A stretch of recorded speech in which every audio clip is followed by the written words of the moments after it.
Good afternoon everyone. मैं पूजा आप सभी का स्वागत करती हूँ सिलेक्शन अड्डा में। कैसे हैं आप सभी लोग? उम्मीद है कि आप सभी एकदम बढ़िया होंगे। स्टार्ट करते हैं आज की इस क्लास को। और आज जो हमारी क्लास होने वाली है हिंदी साहित्य की क्लास, जिसमें से आज के इस क्लास में हम पढ़ने वाले हैं आचार्य रामचंद्र शुक्ल का हिंदी साहित्य का इतिहास।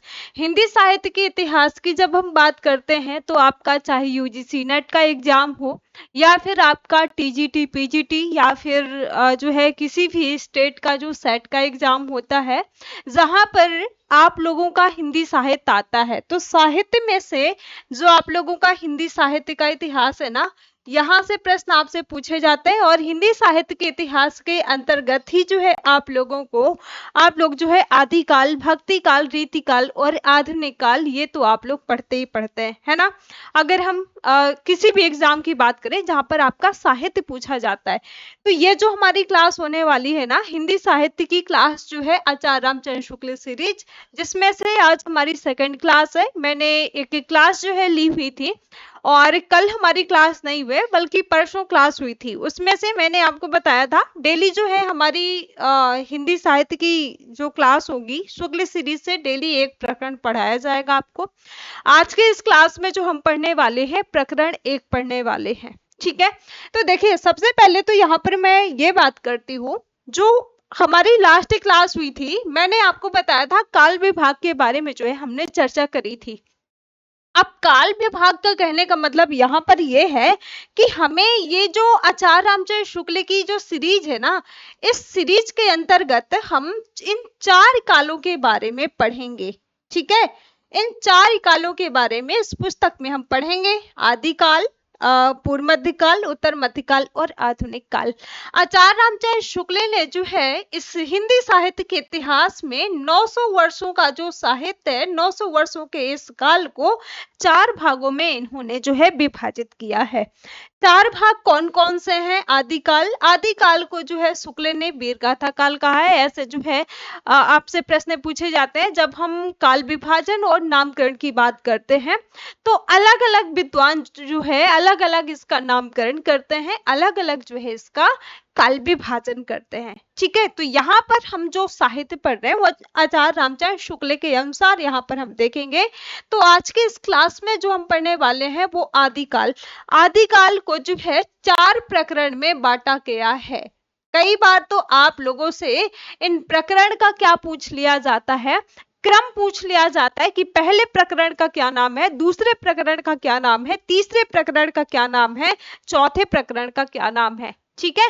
तो ऐसे जो प्रश्न आपसे पूछे जाते हैं, मैंने आपको बताया था कि हम इन 4 कालों में से आदिकाल, पूर्व मध्यकाल, उत्तर मध्यकाल और आधुनिक काल, इन 4 कालों का जब हम पढ़ेंगे, इनके प्रकरण के बारे में जब हम पढ़ेंगे, तो प्रकरण 1, इन सभी कालों में जो प्रकरण 1 होगा वो क्या होगा? सामान्य परिचय होगा।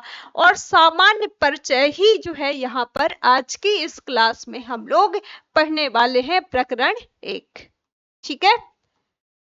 प्रकरण 1। अब यहाँ पर सामान्य परिचय कहने का मतलब ये है कि मान लीजिए कि आप जो है किसी व्यक्ति से मिलते हैं या किसी व्यक्ति के बारे में जानते हैं, तो सबसे पहले जो है आप लोग उसके हालचाल पूछते हैं, उसकी जो है एक आप समान जानकारी लेते हैं, है ना।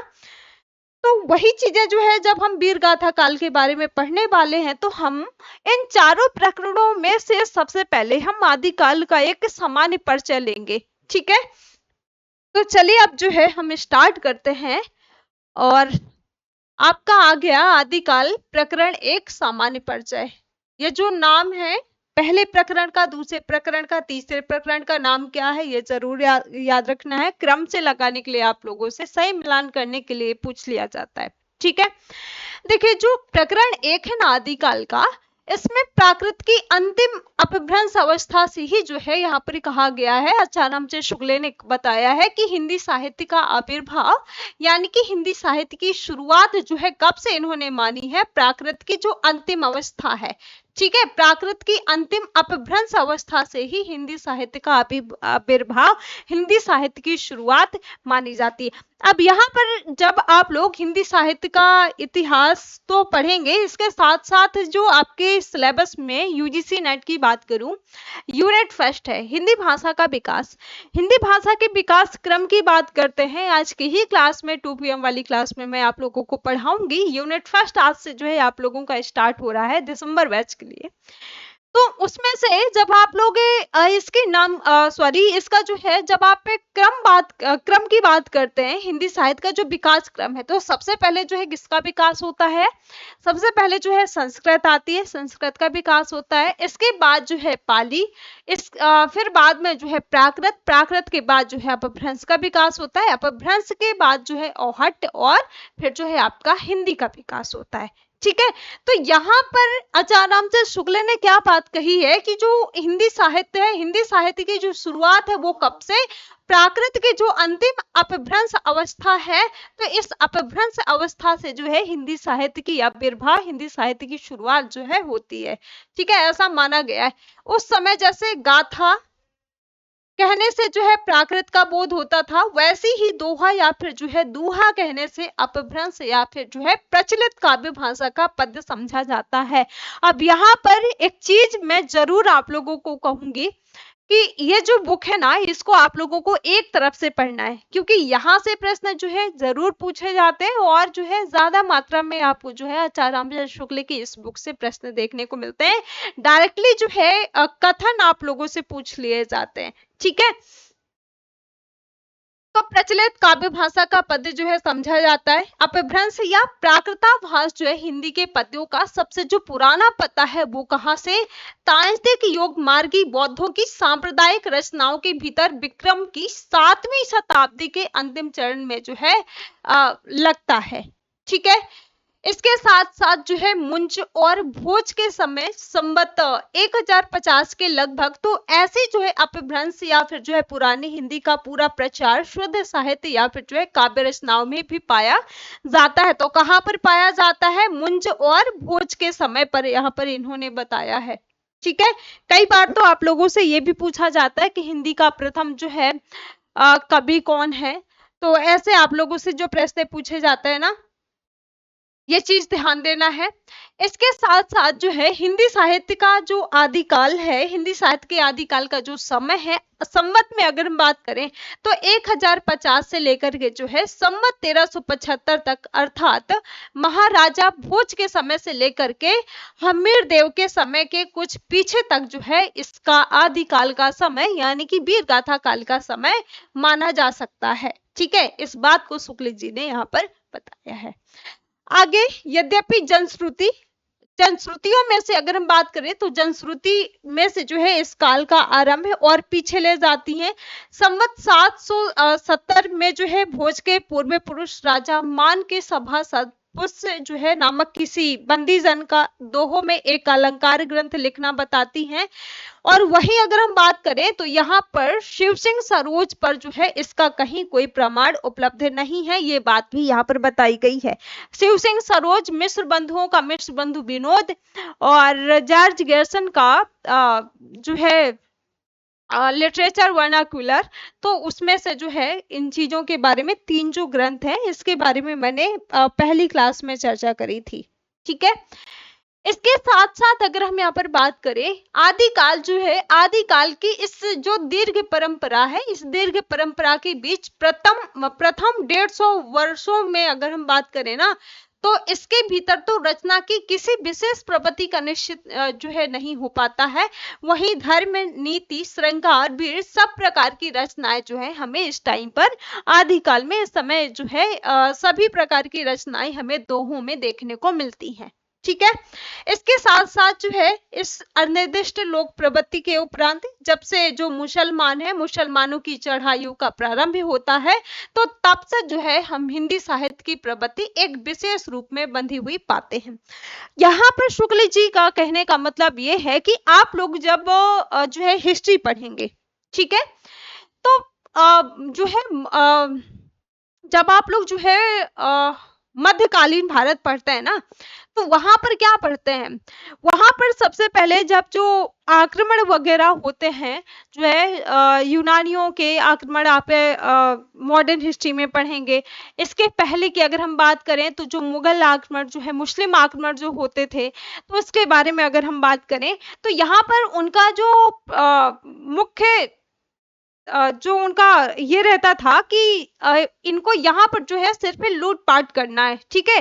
तो वो क्या करते थे कि चढ़ाइयाँ वगैरह करते थे, मंदिरों में जो है ये लूटपाट करते थे, और उनका जो उद्देश्य रहता था वो सिर्फ और सिर्फ जो है यहाँ से बहुत सारी चीजें जो है मंदिरों को तोड़ा फोड़ा करते थे और लूटपाट करके जो है ले जाते थे, ठीक है। तो वही चीज यहाँ पर शुक्ल जी बताते हैं कि अगर हम थोड़ा पहले बात करें तो जब से जो मुसलमान है, मुसलमानों की चढ़ाइयों का प्रारंभ होता है, तो तब से जो है हम हिंदी साहित्य की प्रवृत्ति एक विशेष रूप में बंधी हुई जो है देखने को मिलती है, ठीक है। इसके साथ साथ जो है राजाश्रित जो कवि है, राजाओं की जो आश्रित कवि और जो चारण कवि हैं, जिस प्रकार की नीति और श्रृंगार आदि की जो फुटकल दोहे हैं राजसभाओं में सुनाया करते थे, उसी प्रकार जो है अपने जो आश्रितदाता राजा हैं, इन राजाओं के पराक्रम पूर्ण चरित्रों या फिर जो है गाथाओं का वर्णन भी किया करते थे, ठीक है। इसी प्रकार जो है यही प्रबंध परंपरा जो है कहाँ पर, जब हम आदिकाल में ही रासो साहित्य पढ़ते हैं, ठीक है, सिद्ध साहित्य पढ़ते हैं, रासो साहित्य पढ़ते हैं, नाथ साहित्य पढ़ते हैं, जैन साहित्य पढ़ते हैं, तो यही जो परंपरा है ना, वो हमें आदिकाल में रासो के नाम से जो है पाई जाती है, जिसे लक्ष्य करके इस काल को हमने क्या कहा है, वीर गाथा काल नाम दिया है, ठीक है। दूसरी बात वही अगर हम आगे बात करें, दूसरी बात जो है इस आदिकाल के संबंध में ध्यान देने योग्य यह है कि इस काल की जो साहित्यिक सामग्री प्राप्ति हुई है ना, उसमें कुछ तो असंदिग्ध सामग्रियां हैं और कुछ जो है संदिग्ध सामग्रियां हैं। अब असंदिग्ध और संदिग्ध से आप लोगों से प्रश्न पूछा जाता है कि इसमें से जो है कौन कौन सी सामग्री संदिग्ध है, कौन कौन सी जो है असंदिग्ध सामग्रियां हैं। तो उसमें से असंदिग्ध और संदिग्ध सामग्रियां हैं। असंदिग्ध जो सामग्रियां हैं, जो कुछ प्राप्त है, उसकी भाषा अपभ्रंश अर्थात प्राकृताभास, प्राकृत की रूढ़ियों में बहुत कुछ बद्ध है, हिंदी है। इस अपभ्रंश या फिर जो है प्राकृताभास हिंदी का अभिप्राय ये है कि उस समय की जो ठीक ठाक जो बोलचाल की भाषा थी ना, उस भाषा जो है वो भाषा नहीं, जिस समय की इसकी रचनाएं मिलती हैं, ये जो है उस समय के कवियों की भाषा मानी जाती है, ठीक है। इसके साथ साथ जो है कवियों ने काव्य परंपरा के अनुसार साहित्यिक प्राकृत के पुराने शब्द तो लिए ही है, जैसे पीछे की हिंदी में तत्सम संस्कृत शब्द जो है लिए जाने लगे हैं, विभक्तियां और कारक चिन्ह और क्रियाओं की रूप आदि भी जो है बहुत कुछ अपने समय से कई सौ वर्ष पुराने जो है रखे हैं इसमें, ठीक है। वही जो भाषा की बात करते हैं ना, तो बोलचाल की भाषा जो है घिस घिस करके बिल्कुल जिस रूप में आ गई है, सारा वही रूप ना लेकर के जो है कवि और जो चारण कवि हैं, तो कवि और चारण आदि भाषा जो है बहुत कुछ वो रूप व्यवहार में जो है लाते हैं, जो उसमें कई सौ वर्षों पहले जो है कवि परंपरा जो है रखती चली आती है। अब अपभ्रंश की यहाँ पर बात करते हैं, तो अपभ्रंश के जो नमूने हमें पद वगैरह में मिलते हैं, पद्यों में मिलते हैं, वे जो है उस काव्य भाषा के हैं जो अपने पुरानेपन के कारण बोलने की भाषा से जो है कुछ अलग बहुत दिनों तक जो है आदिकाल के अंत क्या जो है उसके पीछे कुछ पोथियों में चलती रही है, यानी कि आदिकाल की अगर हम रचनाओं वगैरह में बात करें, पोथियों में जो है वो भाषा जो है चलती रही है। विक्रम की 14वीं शताब्दी के मध्य में से अगर हम बात करें तो एक और तो पुरानी हिंदी की परंपरा कि कोई जो है कवि संभवतः सारंगधर हम्मीर की वीरता का वर्णन जो है ऐसी भाषा में कर रहे थे, जैसे ये यहाँ पर एक दोहा आप देखेंगे, चली वीर हम्मीर पावर मोई कंपई और दिग्मय अंधार धूली सुर है अच्छई, तो ये जो है एक दोहा है। दूसरी ओर वहीं अगर हम बात करें यहाँ पर खुसरो की पहेलियां और मुकरियां आप लोग पढ़ेंगे, तो दूसरी ओर तो खुसरो जो है मियाँ दिल्ली में बैठे थे और ऐसी बोलचाल की भाषा में जो है पहेलियां और मुकरियां कर रहे थे। जैसे ये जो है इनकी एक पहेली है, एक नार ने अचरज किया, सांप मार पिंजरे में दिया, ठीक है। इसी प्रकार अगर हम यहाँ पर बात करें तो 15वीं शताब्दी में एक और विद्यापति की पदावली यहाँ पर आप लोग पढ़ेंगे। तो दूसरी ओर जो विद्यापति है, विद्यापति बोलचाल की मैथिली के अलावा जो है इस प्रकार की प्राकृताभास पुरानी काव्य भाषा भी जो है ये बनते रहे हैं, ठीक है, यानी कि बुनते रहे हैं। जैसे यहाँ पर जो है एक दोहा दिया हुआ है, पाल चल बिचावी भाषा दुहू नहीं घगे दुज्जन हासा। अब ये जो दोहा वगैरह है ना, ये आप लोगों को थोड़ा सा ध्यान देना है क्योंकि यहाँ से प्रश्न पूछा जाता है आप लोगों से। और दूसरी ओर अगर हम वहीं पर बात करें कबीरदास की, तो कबीरदास जो है अपनी अटपटी बानी इस बोली में जो है सुना रहे थे।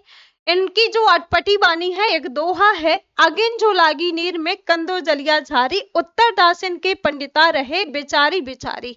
इसका मतलब कहने का ये है कि ये जो है अपभ्रंश की ये परंपरा विक्रम की 15वीं शताब्दी के मध्य तक जो है चलती रही है। एक ही कवि ने जो है, या जो कवि है कौन, विद्यापति। तो विद्यापति ने दो प्रकार की भाषा व्यवहार में इन्होंने किया है, एक तो पुरानी अपभ्रंश भाषा का और एक जो है बोलचाल की देसी भाषा का। बोलचाल की जो देसी भाषा है वो कौन सी, मैथिली। उसमें जो देसिल बाना सबजन मिठा जो है इन्होंने जो विद्यापति की जो पदावली है उसमें जो है उस भाषा के संबंध में उन्होंने कहा है। तो इन्होंने क्या किया है कि विद्यापति ने दो प्रकार की भाषा व्यवहार में ये जो है लाई है, एक तो पुरानी अपभ्रंश भाषा और एक जो है इनकी जो बोलचाल की जो देसी भाषा है उसका प्रयोग इन्होंने किया है, ठीक है। इन दोनों भाषाओं के भेद को अगर हम यहाँ पर बात करें ना, तो विद्यापति ने स्पष्ट रूप से यहाँ पर सूचित किया है। और क्या कहा है, इनकी जो मैथिली में जो भाषा है विद्यापति की जो पदावली में, देसिल बाना सबजन मिठा ते तैसन जपो औहट्टा, यहाँ से प्रश्न पूछा जाता है तो ध्यान देना है आप लोगों को, ठीक है। इस भाषा के संबंध में इनका कहने का मतलब ये है कि अपने देश की जो भाषा होती है ना वो सबको प्यारी रखती है, ठीक है। तो वही बात यहाँ पर कहते हैं कि अर्थात देसिल बाना सबजन मिठा ते तैसन जपो औहट्टा। तो ये कहते हैं कि देसी भाषा अर्थात बोलचाल की भाषा सबको मीठी लगती है, इससे वैसा ही अपभ्रंश देसी भाषा में मिला हुआ है। मैं कहता हूँ विद्यापति ने अपभ्रंश से भिन्न जो है प्रचलित बोलचाल की भाषा को देसी भाषा कहा है, अतः हम भी जो है इसी अर्थ में इस शब्द का प्रयोग जो है कहीं कहीं आवश्यकता अनुसार करेंगे। तो इस बात को किसने जो है शुक्ल जी ने बताया है, ठीक है। इसी के साथ साथ जो है इस काल के प्रकरण में पहले हम अपभ्रंश की रचनाओं का संक्षिप्त उल्लेख करके जो है तब देसी भाषा की रचनाओं का वर्णन करेंगे, ठीक है। तो ये चीज यहाँ पर आप लोगों को ध्यान देना है। ये जो है आप लोगों का प्रकरण 1 रहा है। अब प्रकरण 2 की बात करें, प्रकरण 2 है आप लोगों का आदिकाल का प्रकरण 2 जिसका नाम है अपभ्रंश काव्य। प्रकरण 1 जो है आप लोगों का बहुत छोटा है, जो कि सामान्य परिचय उसमें दिया हुआ है। इन जब 4 कालों के बारे में आप लोग पढ़ेंगे तो आदिकाल के अंतर्गत जो है सामान्य परिचय दिया हुआ है।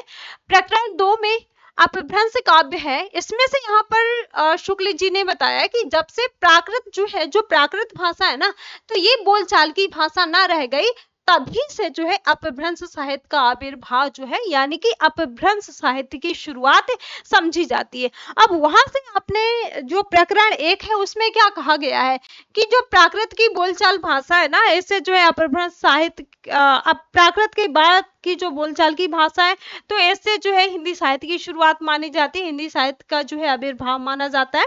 तो यहाँ पर वही बात क्या कही गई है कि प्राकृत जो है बोलचाल की भाषा ना रह गई और तभी से जो है अपभ्रंश साहित्य, मतलब जब से प्राकृत बोलचाल की भाषा नहीं थी उसके बाद से जो है अपभ्रंश साहित्य का जो आविर्भाव है, अपभ्रंश साहित्य की जो शुरुआत है वो मानी जाती है, ठीक है।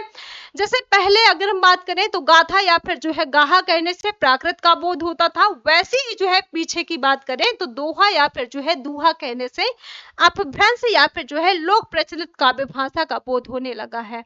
इस पुरानी प्रचलित जो काव्य भाषा है इसमें नीति, श्रृंगार, वीर आदि की कविताएं तो चली ही आती रही हैं।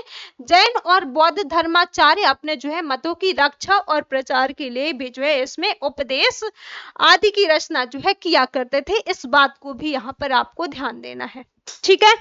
वहीं इसके आगे अगर हम बात करें तो प्राकृत से बिगड़ करके जो रूप जो है बोलचाल की भाषा में ग्रहण किया गया है वो भी जो है आगे चल करके कुछ पुराना पड़ गया है और काव्य रचना के लिए क्या हो गया है, रूढ़ हो गया है। ठीक है, अपभ्रंश नाम जो है उसी समय से चला आ रहा है, जब तक जो है भाषा बोलचाल में थी तब तक जो है वो जो भाषा थी वो भाषा या फिर जो है देश भाषा ही कहलाती रही है।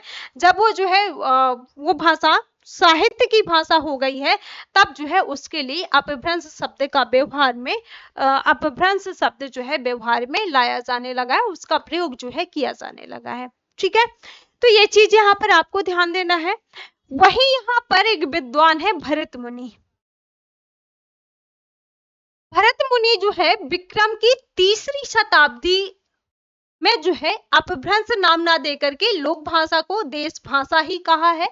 वरुचि के प्राक्ताभास में अगर हम बात करें, प्राकृत प्रकाश में भी जो है अपभ्रंश का उल्लेख नहीं है। अपभ्रंश नाम पहले जो है बल्लभी के राजा धारसेन द्वितीय के शिलालेख में मिलता है। अब यहाँ से प्रश्न आपसे पूछा जा सकता है, तो ध्यान देना है कि जो अपभ्रंश शब्द का जो नाम है, ये जो अपभ्रंश है इसका नाम हमें कहाँ पर, बल्लभी के जो राजा हैं धारसेन द्वितीय, तो इनके धारसेन द्वितीय के शिलालेख में जो है हमें इसका उल्लेख मिलता है। ठीक है, जिसमें उसने अपने पिता मुइसेन विक्रम की 650 के पहले को जो है संस्कृत, प्राकृत और अपभ्रंश तीनों का जो है कवि कहा जाता था, जिसको में विक्रम की 7वीं शताब्दी ने भी जो है तीनों भाषाओं का उल्लेख किया है। बाणभट्ट ने जो है हर्षचरित में संस्कृत कवियों के साथ जो है भाषा कवियों का भी उल्लेख किया है। इस प्रकार अपभ्रंश या फिर जो है प्राक्ताभास हिंदी में रचना होने का पता हमें जो है कहां से, विक्रम की 7वीं शताब्दी में हमें जो है इसका पता चलता है।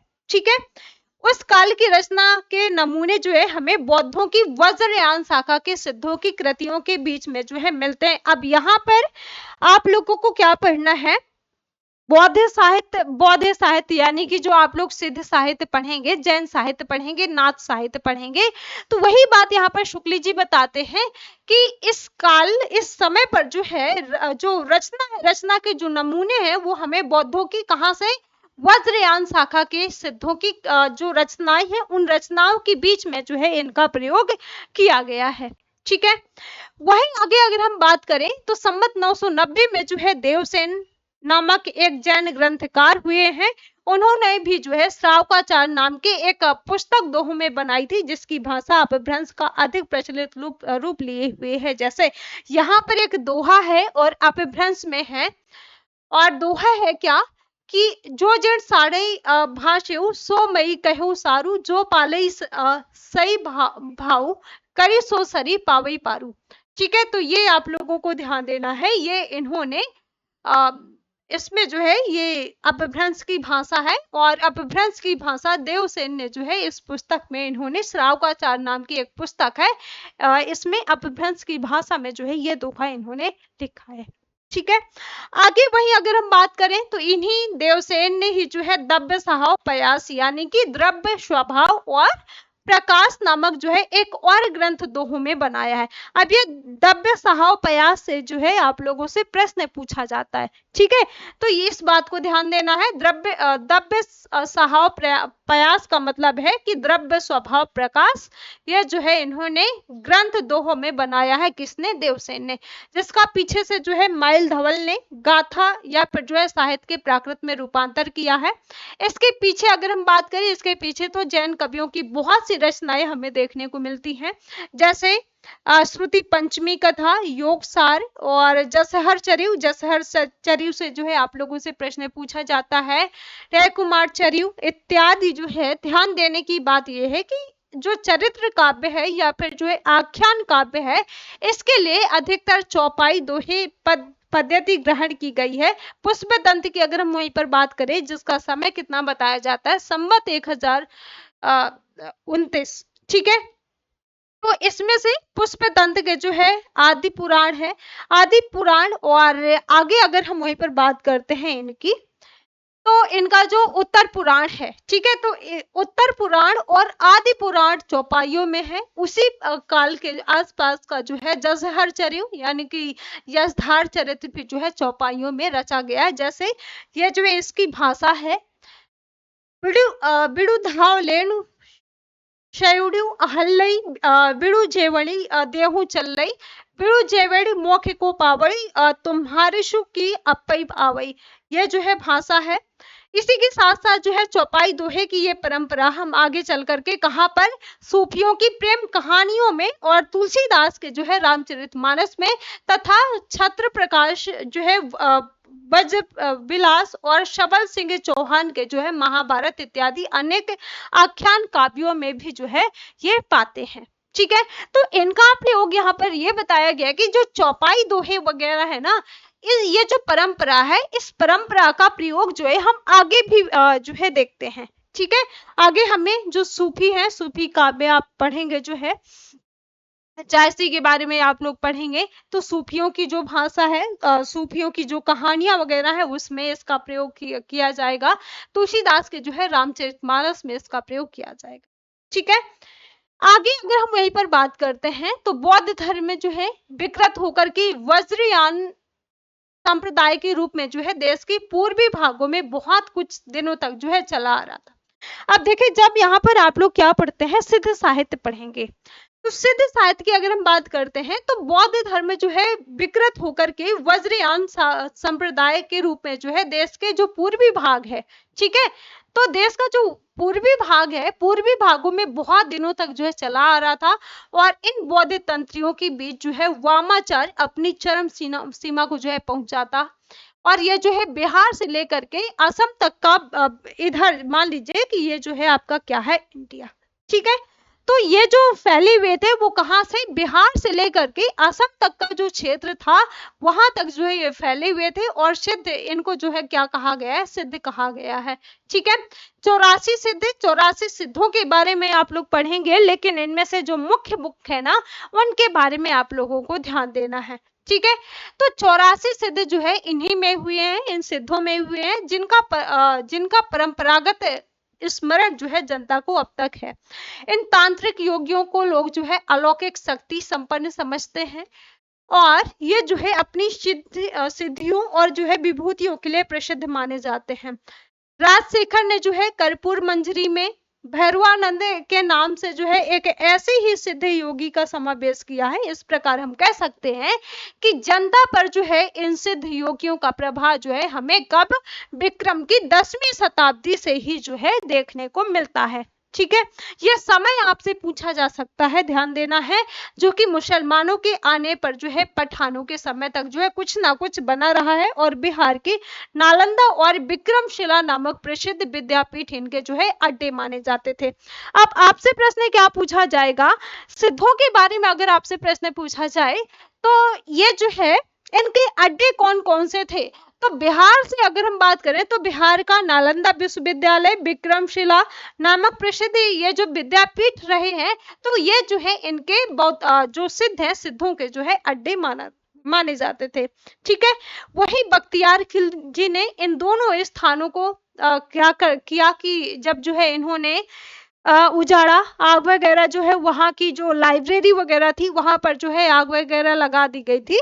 तो वही बात यहाँ पर बताई गई है कि जब बख्तियार खिलजी ने इन दोनों स्थानों को जब उजाड़ा तब से जो है ये तितर बितर हो गए हैं, यानी कि जब से जो है ये अलग अलग स्थानों में फैल गए हैं। ठीक है, बहुत से जो है वोट आदि अन्य देशों को भी जो है चले गए हैं। वही 84 सिद्धों के नाम से हैं, कौन कौन से, इन 84 सिद्धों के बारे में हम देख लेते हैं कौन कौन से नाम है। तो पहला नाम आता है किसका, लुइपा का, इसके बाद जो है लीलापा का, विरूपा का। अब देखिए जो मुख्य है उसमें जो है मैं सर्कल करते जाऊंगी, तो लुइपा के बारे में आप लोगों को ध्यान रखना है। इसके बाद जो है कभी कभी विरूपा भी पूछ लिया जाता है, डोम्बिपा, सबरीपा, सरहपा। सरहपा तो बहुत महत्वपूर्ण है, कंकालीपा, मीनपा, गोरचपा, चौरंगीपा और बीड़पा। देखिए कोई भी नाम है सब में जो है पा लगा होगा, तो पहली बात तो आपको ऐसे याद रख लेना है, शांतिपा, तंतिपा, चरमपीपा और खड़पपा, नागार्जुन, कन्हापा। कन्हापा भी जो है बहुत महत्वपूर्ण है, कर्णिपा और ठगनपा, नारूपा, शिल्पा, तिलोपा। ये जो नाम है इसमें से आपका कुकुरिपा भी कभी कभी पूछ लिया जाता है और इसके साथ साथ जो है देखिए जो प्रारंभिक के नाम है ना, प्रारंभिक के नामों में से आप लोगों को याद रखना, बाकी ये जो 84 सिद्धों के नाम है ना, इन 84 सिद्धों के नाम आपको सभी के नाम याद नहीं रखने हैं, ठीक है। तो लुइपा, बिरूपा और शरहापा आपको याद रखना है, और कन्हापा के बारे में जो है आपको ध्यान देना है, ठीक है। तो ये 84 सिद्धों के नाम है। इसी के साथ साथ अगर हम यहाँ पर बात करें तो पा जो है, ये जो हर नाम के पीछे पा शब्द लगा हुआ है ना, तो पा जो है आदरार्थक पाद शब्द है। इस सूची के नाम जो है पूर्वापर कालानुक्रम से जो है नहीं है, इसमें से जो है कई एक समसामयिक भी है। इसी के साथ साथ जो है वज्रयान शाखा में जो योगी सिद्ध के नाम से प्रसिद्ध हुए, वे अपने मत का जो है संस्कार जनता पर भी जो है डालना चाहते थे। इससे वे संस्कृत रचनाओं के अलावा अपनी वाणी, इनकी जो भाषा थी, तो अपनी वाणी जो है अपभ्रंश मिश्रित देश भाषा या फिर जो है काव्य भाषा में बराबर सुनाते रहे हैं। सिद्धों की ये बात करी गई है। और साथ ही साथ जो है उनकी रचनाओं का एक संग्रह जो है पहले जो है हरप्रसाद शास्त्री ने बंगला अक्षरों में जो है बौद्ध गान ओ दोहा के नाम से जो है निकाला है, ठीक है। अब ये जो बौद्ध गान ओ दोहा है, यहाँ से प्रश्न पूछा जाता है, तो ये ध्यान देना है। और वहीं अगर हम थोड़ा पीछे की बात करें तो पीछे जो है त्रिपिटकाचार्य राहुल संत्यायन जी जो है भोट देश में जाकर के सिद्धों और बहुत सी रचनाएं जो है लाए हैं। साथ ही साथ जो है सिद्धों में से सबसे पुराने कौन है, कई बार आप लोगों से ये प्रश्न पूछा जाता है। तो सिद्धों में सबसे पुराने हैं कौन, सरहपा, ठीक है। सरोज ब्रज भी इनको कहा जाता है। तो सरहपा, सरोज ब्रज भी नाम है इनका, जिनका काल जो है डॉक्टर विनय तोष भट्टार ने जो है विक्रम संवत 690 जो है इसका सरहपा का समय इन्होंने बताया है। कई बार तो इनका समय आप लोगों से पूछ लिया जाता है।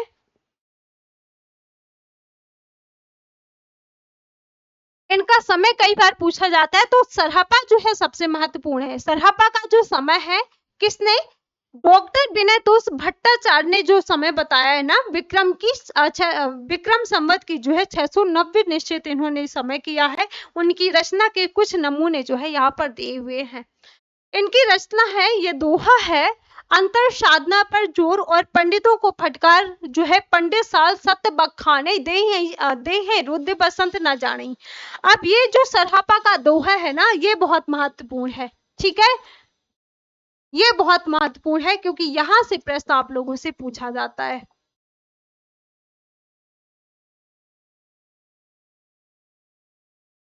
अब ये इन्हीं के दोहे वगैरह हैं, ये आप लोग देख सकते हैं।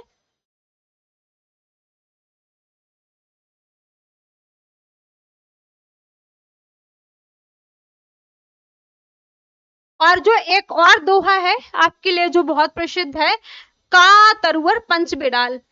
अब ये जो पंच बिडाल है ना, यहाँ से आपसे प्रश्न पूछा जाता है। तो पंच बिडाल में बौद्ध शास्त्रों में जो है निरूपित पंच प्रतिबद्ध जो है इसमें पंच बिडाल में क्या क्या शामिल है, आलस्य, हिंसा, काम और जो है चिकित्सा और मोह, ठीक है।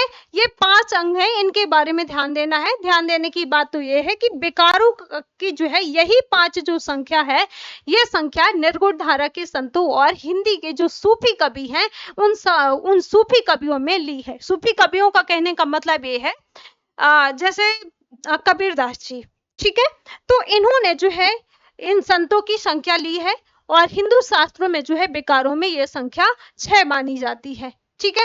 आगे वही अगर हम यहाँ पर बात करें, गंगा जमुना माझे बही नाई, ये जो है पंक्ति है एक, इसमें से यहाँ पर इन्होंने शुक्ल जी ने बताया है कि इला पिंगला की भी जो है सुषुम्ना नाड़ी के मार्ग से जो है शून्य देश की ओर यात्रा, इसी से वे जो है अपनी बानियां भी जो है, यानी कि उनकी जो भाषा है उस बानियों की भाषा को क्या कहा जाता है, सिद्धों की जो भाषा है, सिद्धों की भाषा को संधा भाषा कहा जाता है, ठीक है। तो ये चीज आपको ध्यान देना है। अब ये जितनी भी चीजें आपने देखी, तो इसमें कहा गया है ऊपर जो ये उदाहरण है, तो ऊपर उद्धृत थोड़े से वचनों से ही जो है इसका पता लग सकता है कि इन सिद्धों द्वारा किस प्रकार के संस्कार जनता में इधर उधर जो है बिखेरे गए थे, ठीक है। तो इसी के साथ साथ जो है जनता की जो श्रद्धा है शास्त्रा के विद्वानों पर से जो है हटा करके अंतर्मुख साधना वाले जो योगी हैं उन योगियों पर जमाने का प्रयत्न जो है सरहपा के इस वचन घट में ही जो है बुद्ध है ये जो है नहीं जानता कि आवागमन को भी जो है खंडित नहीं किया है, तो भी जो है निर्लज्ज कहता है। ठीक है, साथ ही साथ जो है ये जो सरहपा का एक दोहा हमने देखा कि पंडित साथ सत्य बखाने, तो इसमें इन्होंने क्या कहा है कि मैं जो है पंडित हूँ और मैं जो है स्पष्ट पंडित हूँ, मैं इसमें जो है स्पष्ट झलकता है कि यहाँ जो है ये समझ रखना चाहिए कि जो योग मार्गी बौद्ध हैं उन बौद्धों ने जो है ईश्वरत्व की भावना कर ली थी। ठीक है, इस बात को यहाँ पर जो है सरहपा के बारे में शुक्ल जी ने बताया है। ठीक है, बाकी इसके आगे जो है हम कल की क्लास में पढ़ेंगे। आज के इस क्लास में जो आप लोगों का जो प्रकरण 2 है, प्रकरण 2 जो है आधा हो गया है और जो प्रकरण फर्स्ट है, प्रकरण फर्स्ट आदिकाल का बहुत कम है, तो वो भी जो है मैंने इस क्लास में आपको जो है कंप्लीट कर दिया। ठीक है, तो फिर मिलते हैं आप सभी को कल की क्लास में। सभी को बाय बाय, थैंक यू।